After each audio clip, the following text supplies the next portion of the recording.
Assalamualaikum warahmatullahi wabarakatuh. Waalaikumsalam. Bismillah, alhamdulillah, alladzi al-malikid dayyan, wassalatu wassalamu ala Muhammadin sayyidi waladil adnan wa ala alihi wa sahbihi wa tabi'ihi ila mahri zaman. Wassalatu wassalamu ala asyrafil anbiya'i wal mursalin sayyidina Muhammadin wa ala alihi wa sahbihi ajma'in, amma ba'du. Jangan suka mengganggu orang lain. Inilah topik kita pada kesempatan kali ini, kurang lebih 10 menit ke depan. Minggu yang lalu kita mulai jangan mengolok-olok. Ternyata jangan mengolok-olok dengan jangan mengganggu berbeda distriknya. Kalau mengolok-olok hanya menggunakan lisan atau lidah, tetapi mengganggu orang lain bukan hanya lidah, menaikkan sayap kaki di mobil PT-PT bisa mengganggu orang lain. Luas cakupannya jika mengganggu orang lain, termasuk ketika kita dalam sholat banyak sekali yang mengganggu. Luar biasa ancamannya orang yang suka mengganggu orang lain. Rasulullah Shallallahu Alaihi Wasallam bersabda, "Fala yuziyanna ba'dukum ba'da." Janganlah di antara kalian sebagian yang lain suka mengganggu sesamanya. Al-Quran telah memperjelas, ala laknatullahi ala zalimin. Ketahuilah, laknat Allah ditimpakan kepada orang-orang yang suka mengganggu orang lain. Satu lagi hadis Rasulullah, wa man darra adarrallahu bihi.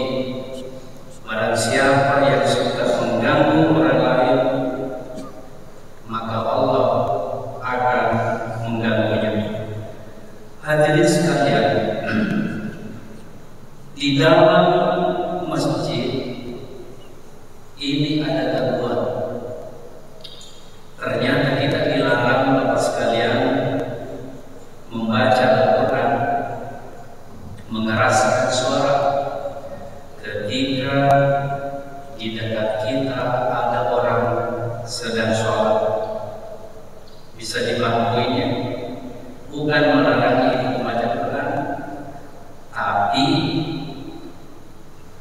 dengan kata lain, sedang sholat orang, kita tidak boleh mengeraskan membaca Quran.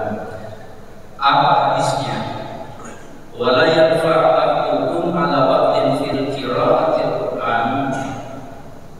Janganlah di antara kalian, janganlah kalian itu membaca Al-Quran di sholat, dekatnya orang-orang yang mendirikan sholat. Imam Ali, sepupunya Nabi, pernah ditegur oleh Nabi karena beliau membaca Al-Quran terlalu nyaring, terlalu keras suaranya, sehingga dapat mengganggu orang sholat di dekatnya. Ya Ali, wahai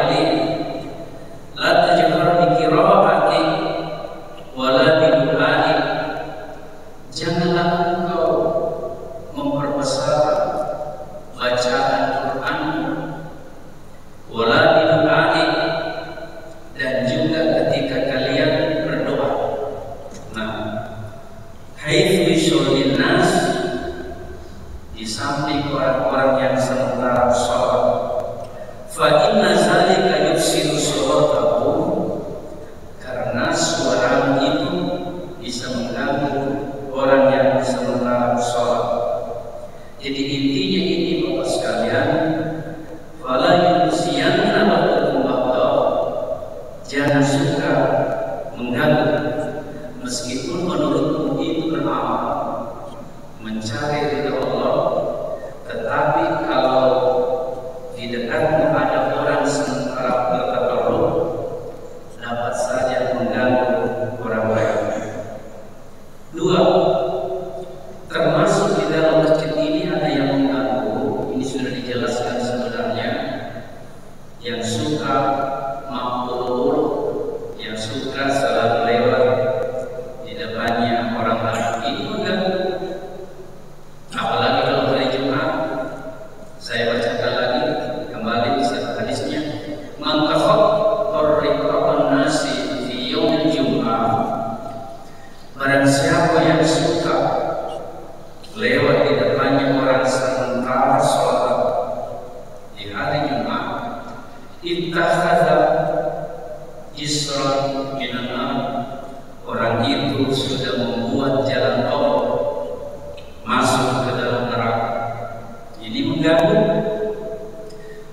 Saya setiap Jumat bertugas khatib. Selalu saya mendapati sementara kita ini khatib, masih ada yang berbicara, kedengaran suaranya. Ini ancaman Nabi, dapat mengganggu, bukan saja mengganggu ustaz yang memberikan tausiahnya, tetapi di dekatnya. Yang paling banyak saya simak, saksikan di instansi, kantor-kantor instansi. Kok bisa Bapak sekalian? Kata Nabi, idza qulta li sahibika abshir yaumal jum'ah wal imam yakhutub, ketika kalian itu berkata kepada dekatmu pada hari Jumat, diam.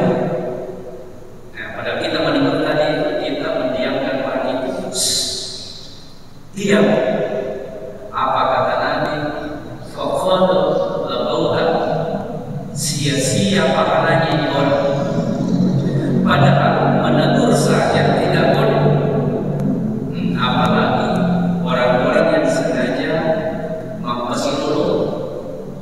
Jadi poinnya ini Bapak sekalian, dapat mengganggu orang lain itu, usahakan supaya kita tidak melakukan itu, karena kita bisa tanggung dosa. Contohnya lagi, ketika sementara sholat lupa mematikan HP, tiba-tiba bunyi, wah bunyi cumi-cumilan. Apa yang terjadi? Inna bis-sholati lasyukran, khusyuknya orang tadi sholat,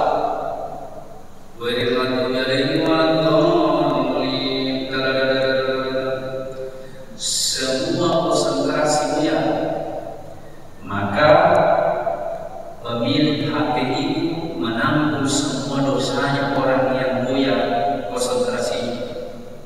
Ancaman Allah di dalam Al-Quran, jadi kita selalu sertakan lagi, wa man aslamu mimman mana'a masajidallahi ayyazkura fiha ismuhu wa sa'a fi kharabiha. Masih adakah yang bisa menandingi besarnya dosanya orang yang suka mengganggu orang-orang beribadah di dalam masjid? Nah, ini Bapak sekalian, makanya sebelum kita memasuki atau melaksanakan sholat, makanya periksa itu. Kalau hari Jumat selalu dibuka, coba HP-nya itu, ya kalau tidak matikan di silent. Apa artinya di silent? Ya, disenyapkan. Hadir sekalian, toa masjid. Wah, ini besar sekali volumenya ini. Saya tinggal di Jalan Kintamani, semua masjid-masjid itu tertutupi. Ini besar besar sekali. Nah, oleh karena itu mestinya idealnya kalau ada tausiah mestinya di dalam, cukuplah di dalam yang mendengar, tidak perlu suara keluar. Alasan saya begini, kadang-kadang ada umat Islam itu terganggu, umat Islam saja terganggu, apalagi non-muslim. Ada yang berkata begini, supaya di orang-orang di sekitarnya itu mendengar, kalau mau dengar di sini, begitu kan? Kalau mau dengar tausiahnya ke sini.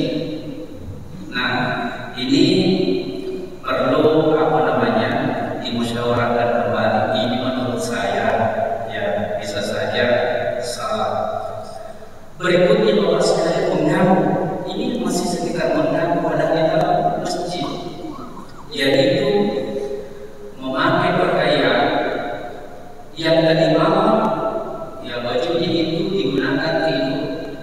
Nah, itu juga dipakai untuk sholat. Padahal Al-Quran ini sudah mengingatkan, ya bani Adam khuzu zinatakum inda kulli masjidin, wahai anak cucu Adam. Nah, pakailah pakaian terindahmu masuk ke dalam masjid. Pakaian tadi dipakai mintakro, itu juga dipakai untuk sholat asar. Parakat. Jadi seperti ini adalah dapat mengganggu kita semuanya, menanggung akibatnya nanti. Berikut, memakan bawang. Man akala fuman aw basara, barang siapa yang makan lasuna. Lasuna, apakah itu lasuna merah, apakah itu bawang putih? Rasulullah menyatakan, "Falyatasilna, jangan dekati masjidku." Oh, ternyata itu Pak, ini kekeliruan besar kalau ada suka merokok. Nah, ini merokok dari rumah sudah berwudu sambil melangkah ke masjid raya merokok. Maka berwudu langsung masuk masjid, tapi tidak singgah untuk berkumur-kumur masuk kategori ini. Maksudnya itu jangan mengulangi, tapi setidak-tidaknya itu berkumur-kumur. Nah, coba nih, man akala fuman aw basara, barang siapa yang mulutnya itu bau, ketiduan disebabkan karena makan bawang, falyatasilna, kata Nabi, jangan masuk ke masjid. Bisa ditangkap ini wahai perokok. Rokok sebenarnya itu tidak berbahaya bagi kesehatan selama rokoknya itu tidak ada apinya. Lanjut hadirin sekalian, ini masih kaitannya dengan mengganggu. Banyak sekali mengganggu orang tidur. Nah, ini Pak, mengganggu orang tidur. Kalau ada yang main domino lalu ketawa-tawa dilarang oleh agama, mengganggu. Apalagi itu suara penonton, apalagi itu kalau sudah dia ini kenal motor, rong, ini mengganggu. Jadi kita itu diciptakan bukan untuk mengganggu orang lain, tetapi bagaimana selalu orang lain itu selalu tenang, disebabkan kita mungkin itulah yang Rasulullah sebutkan, khairun nasi anfa'uhum linnas. Kaum muslimin hadirin yang terhormat, ini mengganggu. Nah, mengganggu perlu kita selalu